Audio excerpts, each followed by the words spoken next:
Hello and welcome back to my update diaries. Last time we went over 1.4 and the utter insanity that was its non-demons, so now we arrive at 1.6. Ever since 1.4 we've gained a new game mode from the rift in space-time between them, so now we have the UFO to work with. 1.6 however adds a lot of new blocks and decoration objects, and the lack of new gameplay means the community had more than enough time to get used to the UFO and make better playing levels.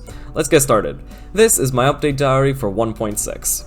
Now, 1.6 has a ton of ground to cover with 426 levels, and somehow it manages to have probably the most consistently good level output since 1.1. The saving grace is a vast majority of them look and play the exact same. Unlike 1.4 and before, we only really get a couple of consistently good creators here. Darnock, Experienced Don, True Nature, Xanthic Alpha, Real Kamijo, and Mr. Cheese Tiger are names you are going to see pop up a ton. I would love to talk about what each of them made in particular, but it's all the exact same, so I simply won't bother as that would be way too boring. There are also a bunch of other creators that made good levels, just not this many. G-Jeng, Samsar, Black P2S Full, Lloyd, Palin, Sharifo, Neptune, Jazor, Lunarsim, and Kudabi are a couple of good examples of this. Something interesting I'll say about the new creators is that they all seem to develop their style throughout the update. With the popular guys I just talked about, all of them had started in a previous update and had multiple rates before 1.6, so they had already developed a sort of creating style. The less popular guys, with maybe the exceptions of Neptune, Lunarsim, and Lloyd, all either started in 1.6 or had only one or two rates prior, and you get to see them sort of develop their creating style throughout the update. It's really cool. G-Jeng's wonderfully named Maze of Xbox is a really interesting medium demon, and Kudabi's Angel Demon is genuinely really underrated. Like, wow, this is solid for 1.6. Even the older creators have a couple of interesting levels here. Lunarsim provides one of the hardest non-demons in the update with Sim Factorial EX2. This is a tier 5 on the UND list, and it's only the third hardest non-demon in the update.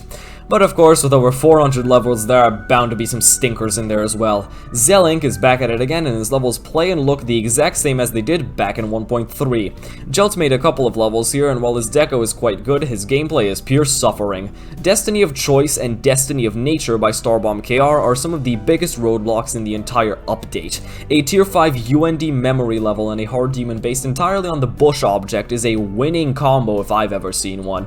There's also Destiny of Memory, which is simply the pinnacle of gameplay. Zeraku, the guy that made Swiftness, is back at it again with 2 more updated levels. Right Here Waiting is probably the hardest non-demon in the entire update. That said, it's also by far one of the most engaging. Had the portals actually been visible, it would have been a way better level, but as it stands, it requires a lot of learning before it can get enjoyable. Watch and Chaos is the other Zeraku level in this update, and it's one of the weirdest hard demons I've ever played. It feels like I'm taking multiple secret ways and trying to connect to them. Another creator that I think deserves a mention here is Ruined. His levels always seem to have at least one really hard part of them, be it that one jump halfway into Codename 1, or the entire ball maze in End Zone. There's also 1000-Foot Crutch by Achilles. I could not skip over this level. It is one of the weirdest things I've ever played. In a similar vein, we have Close Call by Dowley. There are a surprisingly large amount of UND levels in this update. I haven't even mentioned Nitronic Rush, which is its own medium demon disguised as a 7-star.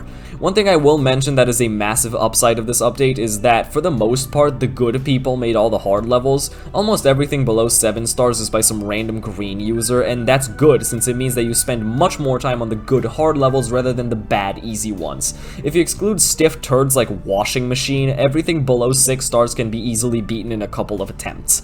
On the harder side of things, 1.6 offers 10 hard demons and 4 insane demons. The 10 hard demons vary in quality a ton. There are some genuine bangers in here like Triangle Out by Majako and Death Step by Funny Game. Both of these are levels that I definitely recommend playing even if you're not interested in playing the update itself. Some other good hard demons here would be Element 1H by Arco and Hazard Sector 4 by Xanthic Alpha. The rest are definitely a bit iffy. All of them tend to teeter on the edge of hard and medium demon though, so they aren't as bad as they could have been. The 4 insane demons, however, are a different story. They're all of a similar quality, but they're also really hard, so prepare yourself if you want to beat any of these 4. And that's really about it.